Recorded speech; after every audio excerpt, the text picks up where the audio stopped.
আমরা demo day হিসাবে ৯ তারিখে আমরা স্টারলিংককে ইউজ করব। সো ইনভেস্টমেন্ট সামিটের যে প্ল্যানারি ইভেন্ট, মেইন ইভেন্ট যেটা হবে ইনঅগ্রেশন সেরেমনি, সেটা উইল বি এয়ারড লাইভ ফেসবুক, সব ধরনের সোশ্যাল মিডিয়াতে আমরা এটা লাইভ এয়ার করব। এবং বাট ইনঅগ্রেশন সেরেমনি ওই প্রেমিসটা ইন্টারকন্টিনেন্টাল হোটেল ৯ তারিখে will be powered by Starlink. যে আমাদের টার্গেট হচ্ছে স্টারলিংক করার পিছনে অনেকগুলো কারণ আছে, তার মধ্যে একটা বড় কারণ হচ্ছে যে ইন্টারনেট আউটেজ আমাদের লাস্ট এবার হয়েছে, সেটাকে আমরা হতে দিতে চাই না বাংলাদেশে। ইনফ্যাক্ট আমি গত 2 সপ্তাহ আগে যখন লন্ডনে গিয়েছিলাম, ওখানকার যারা রিটেলার আছেন, যারা বাংলাদেশ থেকে অনেক গার্মেন্টস অ্যান্ড টেক্সটাইলস অর্ডার করেন, তাদের একটা ছোট্ট জায়গায় ওনারা খুবই আসলে একটা চিন্তার মধ্যে পড়ে গিয়েছিলেন যখন 1 সপ্তাহের জন্য বাংলাদেশ হঠাৎ ম্যাপ থেকে ভ্যানিশ হয়ে গিয়েছিল। সো ইন্টারনেট যখন চলে গিয়েছিল, সো এইটা we can't let that happen. But এটার পাশাপাশি আমি পার্সোনালি ফিল করি যে ফ্রিল্যান্সিংয়ের পয়েন্ট অফ ভিউ থেকে এবং আমাদের রুরাল লেভেলে ইকোনমিকে যদি আমরা গ্যালভানাইজ করতে চাই, তাহলে ওই সব জায়গায় যখন আমরা ইন্টারনেট কানেক্টিভিটি দিতে পারবো, সেক্ষেত্রে হয়তো Starlink will be very helpful. তো এটা নিয়ে আমরা অনেকগুলো সংস্থাই একসাথে স্টারলিংকের সাথে কাজ করছি, আপনারা জানেন। তো আমরা ডেমো ডে হিসাবে ৯ তারিখে আমরা স্টারলিংককে ইউজ করব। সো ইনভেস্টমেন্ট সামিটের যে প্ল্যানারি ইভেন্ট, মেইন ইভেন্ট যেটা হবে ইনঅগ্রেশন সেরেমনি, সেটা উইল বি এয়ারড লাইভ ফেসবুক, সব ধরনের সোশ্যাল মিডিয়াতে আমরা এটা লাইভ এয়ার করব। এবং বাট ইনঅগ্রেশন সেরেমনি ওই প্রেমিসটা ইন্টারকন্টিনেন্টাল হোটেল ৯ তারিখে will be powered by Starlink. So যারা ওখানে যাবেন এবং যে প্রোগ্রামটাকে এয়ার করা হবে, পুরাটাই আমরা স্টারলিংক দিয়ে আসলে এয়ার করার চেষ্টা করব। সেটা আমাদের ফার্স্ট টেস্ট কেস বা ডেমো ডে হবে। দেশ নিয়ে দেশের বাইরে থেকে গুগল করলে যেই ভিউটা পাওয়া যায়, সেই ভিউটা আসলে not necessarily the right and balanced view. অনেক সময় আমি অনেক ইনভেস্টারের কাছে শুনেছি, আমি আগে প্রাইভেট সেক্টরে ছিলাম, প্রথম যখন তারা বাংলাদেশে ভিজিট করেছেন, ভিজিট করার পরে ভিজিট শেষে বলেছেন যে বাংলাদেশ সম্বন্ধে তার ধারণা কমপ্লিটলি পাল্টে গেছে, কারণ তারা কখনোই জানতেন না যে বাংলাদেশ আসলে এরকম একটা দেশ। তো তাদেরকে আসলে বাংলাদেশে ফিজিক্যালি ল্যান্ড না করালে তাদেরকে আমাদের জেনুইন ভিউটা দেওয়া খুব ডিফিকাল্ট। বাংলাদেশ পারফেক্ট এটা আমরা কখনোই বলিনি যে বাংলাদেশে সব কিছু একদম ঠিকঠাক, বাট বাংলাদেশ যেরকম সেরকমটা ওনাদের আসলে ক্লিয়ারলি জানা দরকার। সেটা জানতে হলে ওনাদেরকে ফিজিক্যালি আনতে হবে। তো সেটাই আমাদের টার্গেট, যে ওনাদেরকে এনে আমরা জেনুইন ট্রু ফিলটা দিতে চাই, যাতে ওনারাও আবার এই দেশ থেকে ফিরে গিয়ে ওনাদের কলিগ, ওনাদের বন্ধুবান্ধবকে বাংলাদেশের এই সত্যিকারের যে গল্পটা, এই গল্পটা বলতে পারেন। আর এখান থেকে আমরা আশাও করছি যে একটা সুন্দর পাইপলাইন তৈরি হবে ইনভেস্টমেন্টের। সেই পাইপলাইনটাকে আমরা বিডা থেকে খুব সিরিয়াসলি ট্র্যাক করব এবং ট্র্যাক করে চেষ্টা করব সেই পাইপলাইনগুলো ম্যাটেরিয়ালাইজ করে বিনিয়োগ বাড়ানোর জন্য। বিনিয়োগ আপনি যদি এভাবে চিন্তা করেন যে আমাদের জুলাই আগস্টের ইভেন্টের পরে বিনিয়োগ, তার আগ থেকেই কিন্তু বিনিয়োগ একটু নিম্নগামী ছিল। আমরা এটা অনেক দিন ধরেই জানি যে আমাদের ইনফ্যাক্ট আমাদের টোটাল এফডিআই নাম্বারটা তো আমাদের জিডিপির তুলনায় খুবই ছোট। ওটা হওয়া না হওয়া অলমোস্ট একই রকম কথা। $1 বিলিয়ন নিচের একটা এফডিআই একটা বছরে I don't think it actually makes a big dent to the country's economy anyway. তো এই জায়গাটাতে আমাদের আসলে এটা আরও 10 গুণ হওয়ার কথা ছিল আমাদের ইকোনমি সাইজের জন্য। তো সেইটার আমরা একটা টার্ন অ্যারাউন্ড কি দেখতে পাবো এই মাসে টার্ন অ্যারাউন্ড দেখতে পাবো কিনা এটা আপনাকে আমি একদম অ্যাসার্টেন করে বলতে পারি না। হয়তো গত বছরের চেয়ে এই বছর বিনিয়োগটা বেটার হবে, এই বছর গত বছরের চেয়ে 10 গুণ হবে কিনা প্রবাবলি না, কারণ এটা একটা স্লো মুভিং কার্ভ। আমাদের ইনভেস্টারদেরকে একটা কনস্ট্যান্ট কনফিডেন্স দিতে হবে। ওভারনাইট তো ইনভেস্টমেন্ট ডিসিশন নেন না, তারা একটা সময় ধরে ডিউ ডিলিজেন্স করে ইনভেস্টমেন্ট ডিসিশনটা নেন। তো ওনারা যদি এখন থেকে ডিউ ডিলিজেন্স করা শুরু করেন, আমরা আসলে যেটা করতে চাচ্ছি এই সামিটের থ্রুতে, যে আমরা একটু জেনুইন লিড জেনারেট করতে চাচ্ছি, যে যাদেরকে আমরা বলবো যে দেখেন আমরা এই জুলাই আগস্টের পর থেকে ইনভেস্টমেন্ট ক্লাইমেটকে ইমপ্রুভ করার জন্য এবং একটা লেভেল প্লেইং ফিল্ড তৈরি করার জন্য আমাদের বিদেশি ইনভেস্টরদের এই চেঞ্জ আমরা এনেছি, এই রিফর্ম আমরা করছি। এবং সেই কারণে আমরা মনে করছি যে বাংলাদেশ একটা বিনিয়োগ গন্তব্য হিসাবে আগের চেয়ে অনেক বেটার একটা ডেস্টিনেশন। সো আপনারা এখন বাংলাদেশকে সিরিয়াসলি একটা কম্পিটিটিভ ডেস্টিনেশন হিসেবে কনসিডার করতে পারেন রিলেটিভ টু আপনাদের অন্যান্য দেশ যেগুলো আগে আপনারা দেখছেন। আপনার ওয়ান স্টপ সার্ভিসের পয়েন্টটা খুবই ভ্যালিড। আমরা এটা নিয়ে আপনি জানেন যে আমরা কাজ করছি। যেরকম আমরা অনেকগুলো আইপিএকে মার্জ করার ডিসিশন নিয়েছি, যাতে বাই ডিফল্ট আপনাকে যদি আপনি জমি খুঁজলে যদি আপনাকে একবার বেজায় যেতে হয়, একবার হাইটেক পার্কে যেতে হয়, একবার বেবসায় যেতে হয়, that already is a problem. So এই 3টে অর্গানাইজেশন সেপারেট থাকার যেরকম কোনো দরকার নেই। এরকম আমরা বলছি যে অনেকগুলো ইনভেস্টমেন্ট প্রমোশন এজেন্সিকে আমরা একটা এজেন্সি করবো, যাতে ওনারা একটা জায়গায় আসতে পারেন। আমরা একটা রিলেশনশিপ ম্যানেজমেন্ট মডেলের কথা বলেছি আপনাদেরকে।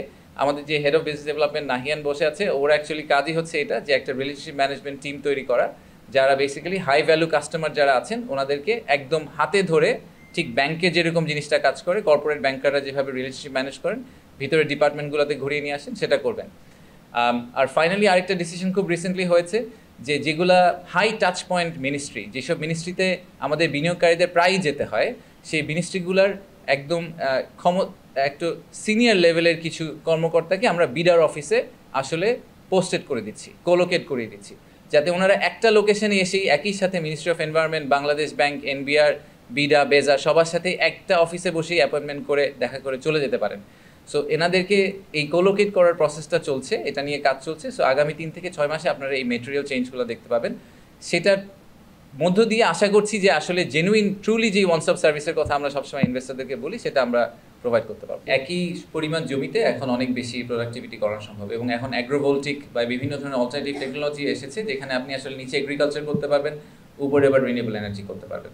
আর রিনিউয়েবল এনার্জির ডিমান্ডটা কিন্তু খুবই সলিড। আমাদের জমি স্বল্পতা আছে, এটা আমি কমপ্লিটলি এগ্রি করি, বাট তার মধ্যেও যতটুকু আছে তার মধ্যে আরও অনেক কিছু করা সম্ভব। আমরা এখন যেখানে আছি সেখান থেকে এখন আমাদের total renewable energy to power generation is less than 5%। এই নাম্বার দিয়ে আসলে আমাদের নেক্সট লেভেল ইন্ডাস্ট্রিয়ালাইজেশন সম্ভব না। কেন সম্ভব না আমি আপনাদেরকে বলি। আমি যখন ইউকেতে গিয়েছিলাম তখন এই প্রশ্নটা এসেছে, আমাকে অনেক বায়ার জিজ্ঞেস করেছেন যে আচ্ছা তোমাদের রিনিউয়েবল এনার্জির পার্সেন্টেজটা কীরকম, কারণ 2030 সাল থেকে ইউরোপে একটা পাসপোর্ট সিস্টেম তৈরি হবে, প্রত্যেকটা কাপড়ের একটা কোডিং থাকবে, সেই কোডিংয়ে বলা থাকবে যে এই কাপড় কতটুকু সাস্টেনেবল এনার্জির উপর বেস করে করা হয়েছে। তো বাই ডিফল্ট আমাদের কম্পিটিটিভ এজটা রাখার জন্য, বাংলাদেশকে একটা এক্সপোর্ট ডেস্টিনেশন হিসেবে, এক্সপোর্ট মার্কেট হিসেবে প্রুভ করার জন্য আমাদেরকে আসলে রিনিউয়েবল এনার্জি সাপ্লাই দিতে হবে। দিতে না পারলে আমাদের গার্মেন্টস ব্যবসায়ীরা আসলে ইভেনচুয়ালি সেল করতে পারবেন না। এটা হচ্ছে নাম্বার 1। নাম্বার 2 হচ্ছে যে প্রচুর অব্যবহৃত জমি আছে। আমি আপনার সাথে এগ্রি করি যে জমিগুলো এক্সপেন্সিভ। আমি এটাও মনে করি যে সব কিছুর একটা স্কেলিংয়ের একটা ফেজ থাকে। আপনারা জানেন যে মিরেশরাইতে আমাদের অরিজিনাল মাস্টার প্ল্যানে 33,000 একর ছিল। আমরা সেটাকে এমনিতেই কেটে কমিয়ে দিচ্ছি, কারণ আমরা বনাঞ্চলগুলো রক্ষা করতে চাই। আমরা এখনও যতটুকু জমি পেয়েছি 16,000 একরের মতো, এটাও আসলে ইন্ডাস্ট্রিয়ালাইজ করতে অনেক সময় লাগবে। সবগুলা ইপিজেড যোগ করে এখন কিন্তু মাত্র 2,500 একর জমি। এতগুলো ইপিজেডে কিন্তু প্রচুর ফ্যাক্টরি এবং প্রচুর প্রোডাকশন হয়। সো আমাদের কিন্তু 16,000 একরের ইন্ডাস্ট্রিয়ালাইজেশন, আই ডোন্ট থিঙ্ক এটা একটা রিয়েল আইডিয়া নেক্সট 5 থেকে 10 বছরে।